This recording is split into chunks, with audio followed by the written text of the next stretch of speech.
Well, first off, just about this team. Can you be playing any better than you are right now? I mean, it's remarkable the run you're on right now. Been playing great. You know, the whole second half here has just been tremendous. I think we've lost 2 games, both in overtime, 3-on-3.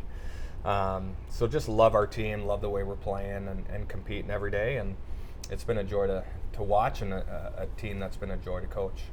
How has it been coming out of the COVID situation where it was you didn't know if you're going to play, you don't know if you can see your players, you don't know where you're going or if you can travel, to get this back on track? Are you surprised that it's come together this quickly for you guys? Not really. I mean, we're certainly thankful that we're moving towards some normalcy. You know, for 2 years, it's just been a struggle.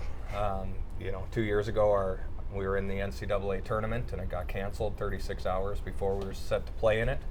Last year was one of those years where there were no fans, the schedule was different, it was just crazy. And then this year has been, for the most part, fairly normal. And so it's just been really fun for our players and our staff to get back to that.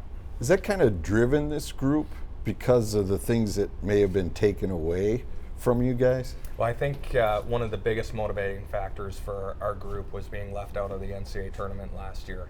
Felt like we did enough to get there, but obviously we didn't. And they didn't go by the numbers, they went by more subjectivity, and we ended up not making the tournament for the first time in 15 years. So that was a serious motivating factor for our team coming in. And quite frankly, I don't know if we would be as good as we are right now if that didn't happen. How did you handle that? Were you as upset, or were you like, okay, I can see what they did here, that's fine, we'll make sure we meet your criteria the next time? Not sure I handled it well. Yeah, I was very surprised, as were most people in the women's hockey world. And so we just tried to process it as best we could as a staff, and me individually, and then with our team. And you know, that's not a position we want to be in ever again. So thankfully this year we're in a great position. You know, going into the WCHA tournament. We'll be playing in the NCAA tournament the following week, and we know that. But our focus right now is on the Final Faceoff. All right, this tournament really has kind of grown each year, and the caliber of talent in this league continues to grow. Just you can see it by the results and by the scores if you're not even watching the game, but when you watch it, obviously you can see the difference in the caliber of play. How much fun is this weekend? Like you said, you already know you're going to the NCAAs, but this is still a big carrot to try and grab. Absolutely. You know, we won the regular season championship this year, and I think it's one of the hardest trophies to win because of the quality of teams in our league. You know, us and Ohio State are 1 and 2. Wisconsin's 4. I think Duluth is 7. You know, in the country, and so this is going to be just as good, or just like any national tournament or Frozen Four that you're going to see. And we're just really hopeful that a lot of people will come and watch these players, because they all deserve to be seen. Every team that's in this tournament. You talk about this group being motivated. Is there a player or a group of players that's kind of pulling the train for you on this group this year? Yeah, I mean, we're led by our seniors for sure. We've got 3 fifth-year seniors, Lauren Bench and Net, and Emily Brown and Olivia Knowles on the blue line. Our top line this year has been Taylor Heisey and Katie Skye and Abby Barine. And Heisey just named the Offensive Player of the Year in the WCHA. She leads the country in points, and you know, that line has been pretty special all year. But the strength of our team is our depth, and when you look at our second and third lines, they're contributing at a really high rate as well, and that's led to a lot of our success. Now, you've obviously coached national championship teams, and I'm not going to ask you to predict that you're, you know, there's another banner going up this year, but do you have a feel of a group and where they're at compared to other years? Obviously the talent's always different, but you know, maybe when you've been through this as many times as you had, you kind of have a feel that, you know what, there is something there to this group. There's definitely something there. There's an aura of confidence, of expectant belief that we're going to win. Doesn't guarantee anything, But I think when I look back on all of our national championship teams, they've all had kind of that it factor, and it's really hard to define what it is, but when you have it, and this team has it. It's been really fun to see our group grow throughout the year, to be at the point that we're at right now. So it's an exciting time. I think we've got a great shot. A lot of things have to happen in order to win a national championship. You need the bounces, you need to be healthy, you need some luck, and so it's certainly not a guarantee, but I know this team will give it a great run. Had Bob on Sunday night, and he was talking about expectations for the program. He said early in the season we're splitting series, we're playing well against national powerhouses, and people are going, what's wrong with the Gophers?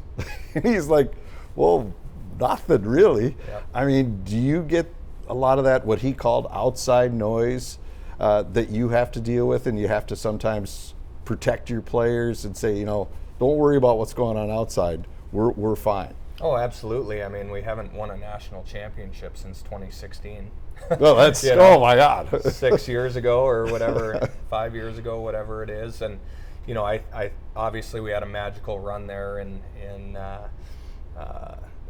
from 2012 to 2016, where we were in the national championship game every year, and we won 4 of those 5 national championships. 2019, we were in the national championship game as well. And then the next year was COVID and it got canceled, and then we missed out last year. So, but I think a lot of people thought the sky was falling, and that the expectation is just that you win a national championship every year, and people don't realize how good the women's hockey is, and just how hard it is to win. So we know that we have those expectations all the time. We're not going to be defined by those. We're going to be defined by what we bring each and every day. But you're probably going to be measured by your wins and losses as well. How do you deal with that? I mean, you know what it takes to get there. You've experienced it, and it's not just, okay, throw some lines out, here we go, we got this. I mean, how do you keep pushing yourself year after year? Well, I think that's one of the challenges is to, and I've gotten better at it as I've been here now for 15 years as the head coach, and that's to do everything we can to help our team improve on the ice, off the ice, in the classroom, and to be as good as they can be, and to be champions for life. And I know we're going to be measured by the wins and losses, but we look at things a little differently. We talk a lot about the process, we talk a lot about our values, and if our players can embody and fulfill those values each and every day, then we know that we're going to be successful. We're always going to be in the national picture, and if we're not, then I probably won't be here very long. So, but being at the University of Minnesota, we get great support. We have great players, great staff. Natalie Darwitt's back with our group here this year as an assistant coach. Jake Bobrowski, both of them from Hamline University, the last 6 years where they turned that program around. And so there's been just kind of this rejuvenation process a little bit as well for our team and our staff and our group. And it's been a lot of fun. Yeah, it's been amazing. Obviously, everybody's very familiar with each other when you get to this point of the season. Well, we're 2-2 with UMD. They've got one of the top lines in the country, a couple of the top players, Gabby Hughes and Elizabeth Jaguar. Jaguar is a fifth-year transfer from Clarkson, who was the Patty Kazmaier winner just a few years ago. And so they're extremely dangerous. They've beaten everybody in our league, and that's what I think is a lot of fun here this year is that's going to be a great matchup. The Ohio State-Wisconsin matchup is going to be great, and the 2 advancing teams. It will be just an incredible championship there on Sunday. And fans in this building, how much does it push this team to get to host this? Because you have the perfect venue for it. It really is the perfect venue, and the tickets are very cheap. For an all-session pass, 3 games, you can get them very cheap, even for families. So there's no doubt that playing in front of a packed house gives everybody, both teams, encouragement. It gives them a little extra jump, and these players deserve to be seen. Perfect. Thanks so much, Brad.